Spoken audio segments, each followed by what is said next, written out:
Okay, we're still in the main wash. So far so good.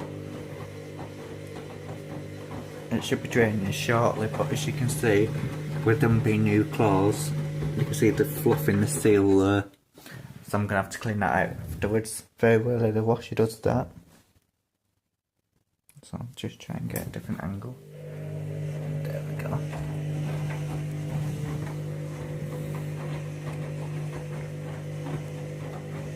41 minutes.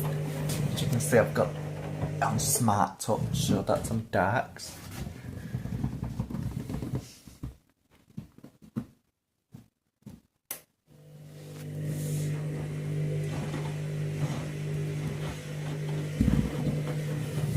I'm just hoping that the colours haven't won while that core catcher's been there.